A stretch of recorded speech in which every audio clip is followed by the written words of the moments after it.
Trump est sur le point de déclencher l'irréversible. Dans cet extrait, Donald Trump affirme qu'il est prêt à aller à la guerre et qu'il pourrait attaquer l'Iran bientôt si aucun accord n'est conclu. Mais voici la contradiction explosive. Au même moment, des dirigeants censés être ses alliés commencent à se détourner de lui publiquement. Le texte dit que l'Arabie saoudite et les Émirats arabes unis auraient averti « Si vous attaquez l'Iran, vous n'utiliserez pas notre espace aérien cette fois ». Ce n'est pas seulement une menace militaire, c'est un signal d'isolement. Et quand un pays agit seul, tout devient plus dangereux, plus imprévisible, plus coûteux, pour tout le monde, y compris pour vous. Mais voici la partie que personne ne dit à voix haute. Si même les partenaires traditionnels ferment leurs portes, alors qui se rapproche ailleurs, dans l'ombre, pour remplir le vide? Parce que ce qui est en train de se former maintenant pourrait redessiner l'équilibre mondial plus vite que vous ne l'imaginez. L'événement central ici, c'est que Donald Trump ne parle plus comme un dirigeant qui cherche à stabiliser, mais comme quelqu'un qui brandit la guerre comme levier immédiat. Il dit qu'il est prêt à frapper l'Iran bientôt si aucun deal n'est signé. Mais regardez le basculement. Ce n'est pas seulement Trump contre l'Iran. C'est Trump et le reste du monde qui commence à recalculer. L'extrait affirme que l'Arabie saoudite, les Émirats arabes unis et d'autres pays disent en substance « Cette fois, vous ne passerez pas par notre espace aérien ». Ce détail paraît technique, presque logistique, mais c'est là que l'histoire devient plus grande. Quand des alliés refusent même l'accès au ciel, ce n'est pas une simple dispute diplomatique, c'est une fracture stratégique. Maintenant, watch how fast this escalates. Parce que pendant que Washington menace, d'autres capitales bougent déjà. Le texte mentionne aussi le Venezuela, où Delcy Rodríguez dit qu'elle ne veut plus être une marionnette du régime Trump. Et en Syrie, le dirigeant Ahmed al-Shara est décrit comme renforçant ses liens avec Vladimir Poutine. Alors posez-vous la vraie question. Si tout le monde commence à se repositionner en même temps, est-ce qu'on assiste à une crise isolée ou au début d'un nouvel ordre mondial? Si vous regardez cette séquence comme une simple série de disputes, vous ratez le cœur du problème. Ce qui se joue ici, c'est un basculement de confiance. Et ça, c'est beaucoup plus dangereux qu'un discours de guerre. L'extrait affirme que Trump parle d'une attaque imminente contre l'Iran et que des pays comme l'Arabie saoudite répondent non seulement par des mots, mais par une ligne rouge concrète. Pas notre territoire, pas notre espace aérien. Notice what they didn't deny.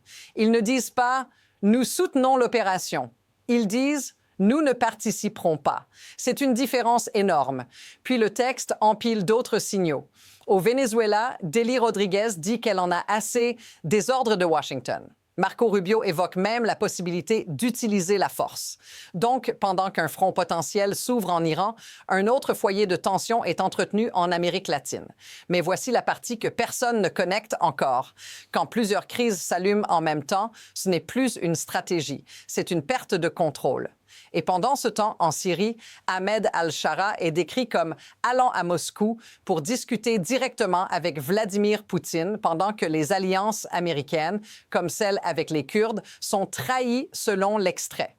Alors, demandez-vous, si même les partenaires sur le terrain se sentent abandonnés, qui va combler ce vide? Parce que la prochaine étape pourrait arriver plus vite que prévu. Maintenant, l'histoire prend une tournure encore plus froide. Parce que ce n'est pas seulement le Moyen-Orient qui bouge. C'est l'Occident lui-même qui commence à se réorganiser. L'extrait mentionne le premier ministre britannique Keir Starmer, longtemps présenté comme restant allié des États-Unis. Mais puis vient ce détail décisif. Il se rend en Chine, rencontre Xi Jinping et dit clairement que c'est dans notre intérêt national d'engager avec la Chine. Première visite d'un leader britannique en 8 ans. Ce n'est pas une visite symbolique, c'est un message. Quand Londres regarde Pékin pendant que Washington menace Téhéran, ça veut dire que les centres de gravité se déplacent. This is where the story flips. Parce que ce n'est pas seulement Trump qui attaque, c'est le monde qui commence à construire sans lui. Le texte évoque aussi le Canada. Le premier ministre Carney aurait rencontré Xi Jinping récemment et Trump répondrait par une menace 100% de tarifs. Mais écoutez la phrase citée. Carney dit que la relation est irrémédiablement rompue et que le Canada voit la Chine comme un partenaire plus fiable. Quand un voisin historique commence à parler comme ça, c'est un séisme géopolitique. Et Carney ne s'arrête pas là. À chaque fois que Trump attaque un pays, Carney swoops in pour renforcer les liens avec ce pays, comme avec la Corée du Sud, notamment sur l'automobile et la défense. Alors, posez-vous cette question. Si même les alliés traditionnels trouvent d'autres chemins, combien de temps avant que les États-Unis se retrouvent seuls au centre de la tempête? Et voici le moment où la preuve devient impossible à ignorer. Parce que ce n'est plus une impression. Ce sont des actes concrets, presque humiliants, qui s'empilent. L'extrait cite une déclaration directe. Le prince héritier saoudien Mohammed Ben Salman aurait dit au président iranien que l'Arabie saoudite ne permettrait pas que son espace aérien ou son territoire soit utilisé par les États-Unis pour attaquer l'Iran. Et le texte ajoute que les Émirats arabes unis auraient émis une déclaration similaire.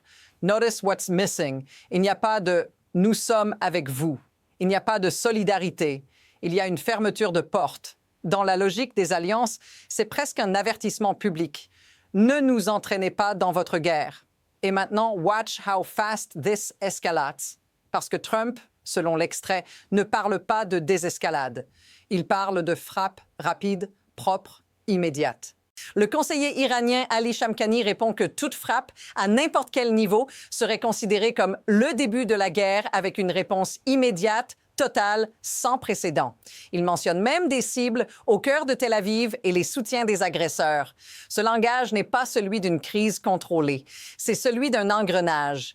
Et pendant que ce risque monte, le texte décrit aussi l'Union européenne qui conclut ce que Ursula von der Leyen appelle la mère de tous les accords commerciaux avec l'Inde.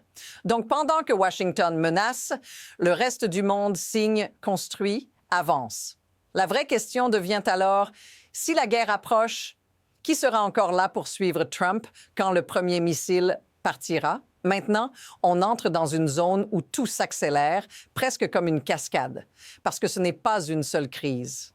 L'extrait en empile plusieurs, comme si le système entier était sous pression. D'abord, il y a l'Iran, avec Trump qui pèse une nouvelle série de frappes. Ensuite, il y a le Venezuela. Le texte affirme que Delcy Rodriguez dit qu'elle ne veut plus être une marionnette et qu'elle veut que la politique vénézuélienne résolve ses conflits sans puissance étrangère. Puis immédiatement, Marco Rubio répond en évoquant la possibilité d'utiliser la force ou de nouvelles actions militaires. This is where the story flips. Parce que ce n'est plus une diplomatie, c'est une menace qui saute d'un pays à l'autre. Ensuite, la Syrie. L'extrait décrit Ahmed al-Shara, anciennement al-Golani, arrivant à Moscou le 28 janvier pour parler directement avec Vladimir Poutine pendant que la Russie cherche à renforcer ses liens avec la nouvelle direction à Damas. Donc, pendant que Trump prétend avoir une grande conversation avec lui, al-Shara consolide Moscou. Et le texte ajoute une autre couche. Les forces syriennes attaquent les Kurdes, alliés des États-Unis contre ISIS, décrits ici comme trahis. Alors tout se resserre. Moyen-Orient, Amérique latine, Russie, tout en même temps. Et la question finale de ce bloc est simple. Que se passe-t-il quand plusieurs fronts s'ouvrent et que personne ne suit plus le leader qui les provoque? What happens if this continue? Maintenant, tout cela cesse d'être une histoire lointaine. Parce que ce genre de basculement géopolitique ne reste jamais là-bas. Il finit toujours par toucher ici. Et vous directement.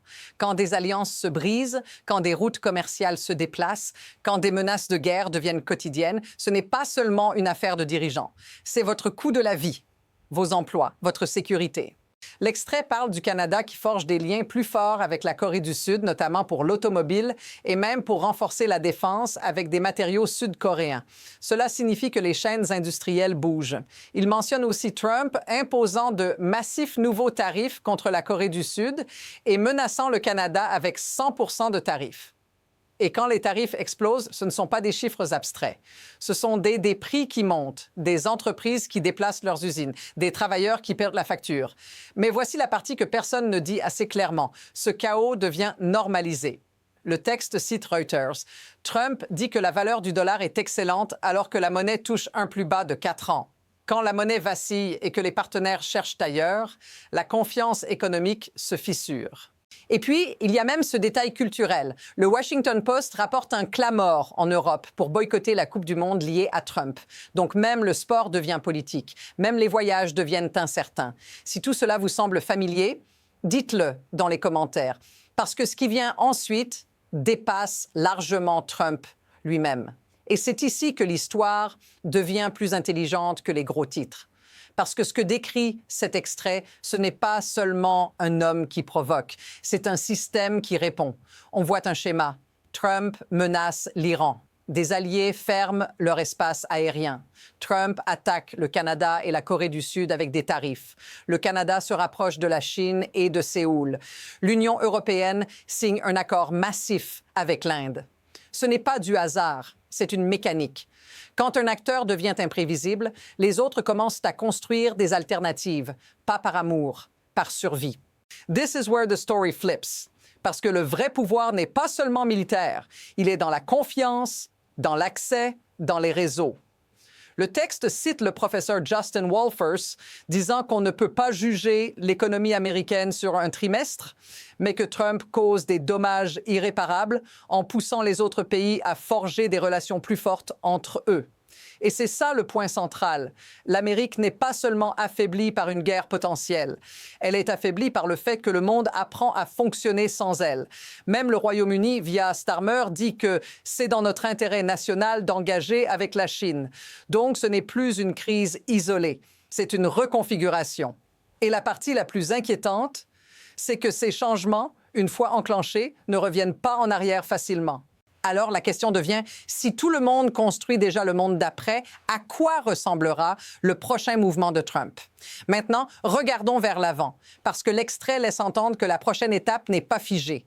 Elle est en train de se former en temps réel et deux trajectoires apparaissent. Première trajectoire, Trump continue de peser des frappes contre l'Iran, cherchant quelque chose de rapide et propre.